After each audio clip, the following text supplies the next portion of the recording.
रक्षक अगर भक्षक बन जाए तो फिर क्या बात हो। मैं ये क्यों कह रहा हूं, ये कहानी मैं आपको सुनाता हूं। इसमें किरदार में आपको कहीं कहीं खोट भी दिखेगी, चीजें भी होंगी, लेकिन बात सच है। क्या न्याय किसी के लिए अलग और किसी के लिए अलग हो सकता है। रुद्रप्रयाग जिले की एक बच्ची हमारी, नाम मैं उसका नहीं लूंगा, और वो गई श्रीनगर पढ़ाई करने के लिए। पढ़ाई के दौरान एक युवक से मिला, जो युवक सहारनपुर से बताया जा रहा है। सहारनपुर के युवा के साथ काफी समय बिताने के बाद युवक वहां से फरार हो गया, शादी का झांसा देकर। युवती जब इस प्रकरण से दुखी हुई तो वो पहुंची श्रीनगर थाने में अपनी कंप्लेंट लिखाने। यहां से कहानी होती शुरू है, रक्षक कैसे भक्षक बन गया उसकी। मैं ये कहता हूं कि सब एक जैसे नहीं हैं, पर यह भी जरूर है कि एक मछली तालाब को जरूर गंदा कर देती है। इस प्रकरण में अब कुछ तो कार्रवाई हुई है। हमने इसमें पौड़ी जो कप्तान है उनसे भी बात की, और ये आशा भी रखते हैं, क्योंकि जो डीजीपी हैं अभी अभिनव कुमार, वो बहुत अच्छी छवि के हैं और वो हमेशा उन कार्यकलापों को बहुत अच्छे से अंजाम देते हैं जहां पर महिला सशक्तिकरण की बात होती है। ये प्रकरण भी कुछ ऐसा ही है। क्या इसमें भी डीजीपी साहब आकर कुछ और पॉइंट्स रखेंगे। दरअसल जब ये युवती पहुंची थाने में तो वहां इसे मिले एसआई अजय कुमार। एसआई अजय कुमार को चाहिए था कि वो युवक को बुलाएं और उस पर कार्रवाई करें। जैसा शायद हुआ भी, पर युवती का आरोप है कि ऐसे करने में बहुत विलंब हुआ और बार बार प्रश्न इसी युवती से पूछे जाते रहे। कोई कंक्लूजन नहीं निकला। युवती बड़ी परेशान रही और चीजें होती चली गई। आरोप कुछ और भी हैं, लेकिन प्रमाण नहीं है, पर युवती का आरोप यह भी है शायद कुछ पैसों का भी लेन देन हुआ हो। इसकी हम प्रमाणता नहीं करते, पर जो भी था मामला बहुत आगे नहीं बढ़ रहा था। युवती हमेशा प्रताड़ित अपने आप को मानसिक रूप से महसूस करती रही।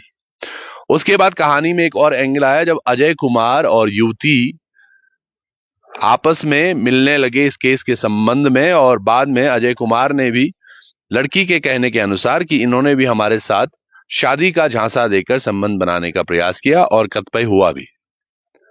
जांच शुरू हुई। लड़की ने फिर अब एक एप्लीकेशन दी अजय कुमार के अगेंस्ट, और इस पर जांच में श्रीनगर थाने से ही पुलिसकर्मियों ने इस पर जांच भी की।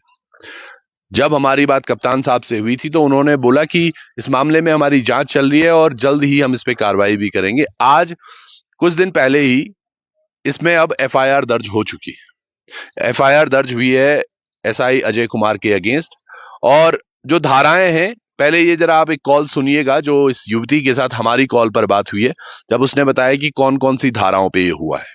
आप कितना खुश हो इस पूरे प्रकरण से, जो इन पे धाराएं लगी हैं, कौन सी धाराएं लगी हैं, और आप कितना संतुष्ट हैं? मैं तो बिल्कुल भी खुश नहीं हूँ। हाँ, उस पे 509 लगी है, 382 वाली लगी है, 342 वाली लगी है और 417 वाली लगी है। इन चीजों में बिल्कुल भी खुश नहीं हूँ। मैं चाहती हूँ कि आगे धारा बढ़ाई जाएगी। तो अभी आपको लग रहा है इसमें जो कार्रवाई हो रही है वो उचित है? क्या कह रहे हैं? इसमें जो कार्रवाई हो रही है वो उचित लग रहा है आपको? मुझे तो नहीं लग रहा, क्योंकि वो मुझे लगता है जो ऐसा ही संज्ञाने की है वो तो उसको पूरी तरह से बचाने की कोशिश करे, क्योंकि वो एक ही बैच के हैं, मतलब ना साथ ही भर्ती हुए तो एक ही बैच के, तो वो पूरी तरह से उन्होंने मतलब पहले भी बोल रखा है कि मैं उसको, मेरा दोस्त है, मैं उसको बचाऊंगी। ऐसा थोड़ी ना होता है। ऐसा किसको बोला था उसने? उसने अजय को बोला है कि उसको भी न्याय मिलना चाहिए। ऐसा थोड़ी ना हो कि मतलब तुम्हारे चक्कर में मतलब वो भी मतलब बेकसूर में वो हो जाए, क्या उसको सजा मिले। तो आप ये बेकसूर कैसे हो जाएगा जब इसने इतना बड़ा... वही तो गलत है ना। उसने गलत किया तो सजा उसको मिलनी चाहिए। चलिए, तो ये समझिएगा जो धाराएं युवती ने बताई हैं, क्या ये धाराएं पर्याप्त है? 376 या कुछ इस तरह से मुकदमा दर्ज नहीं होना चाहिए था। और जो ये आरोप लगा रहे हैं कि कौन बचाने की कोशिश कर रहा है, कौन इनका साथ, इनको सह दे रहा है, ये एक बड़ा प्रश्न है। युवती की बातों में और कथन में कितनी सत्यता है, इस बात का भी प्रमाण होना अति आवश्यक है। और क्या कुछ होता है इस पूरे प्रकरण में, क्योंकि अब ये जरूर है कि पौड़ी में कप्तान साहब से जब भी मेरी बात हुई है बड़ी संतुष्टि से, और उनके पास जो भी चीजें हैं वो वाकई वो जानते हैं कि हमें कानून किस तरफ से करना है। तभी शायद उन्होंने एक जांच कमेटी अपने ही एक एसआई के खिलाफ भी बिठाई थी। इस प्रकरण का एक और पहलू ये भी है कि अजय कुमार को लाइन हाजिर न कर हरिद्वार ट्रांसफर कर दिया गया है। अब वो वहां पर ऑन ड्यूटी हैं या लाइन में हैं, ये ज्ञात नहीं है, लेकिन अगर ऐसा कुछ है तो सोचिएगा क्या कुछ है हमारे। आज हमें अगर जरूरत पड़ती है तो हम कहां जाएं और हमारी बच्चियां कितनी सुरक्षित हैं। मैंने पहले भी कहा था, इस पूरी कहानी में आपको बहुत सारे पहलू दिखेंगे और शायद आप किसी को गलत और किसी को सही भी समझेंगे, लेकिन समझने वाली बात है कि क्या न्याय सबके लिए बराबर नहीं होना चाहिए। इसी न्याय की ही लड़ाई है और इसी की बात हम कर रहे हैं कि आज न्याय मिले तो कैसे मिले, कहीं ये रक्षक आपके भक्षक न बन जाए, और ऐसे कुछ और भी प्रकरण हैं जो लाइमलाइट में आते रहते हैं, इन पर क्या कार्रवाई होगी। क्योंकि मैंने जैसे आपको बताया, डीजीपी महोदय ने अभी पिछले हफ्ते 10 दिन पहले ही एक प्रियंका नाम से एक पुलिस कांस्टेबल है जिनको रंगे हाथ उनको घूस लेते हुए भी पकड़ा गया।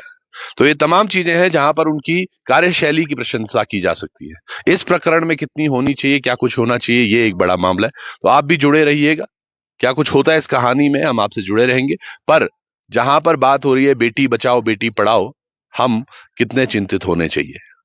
नमस्कार।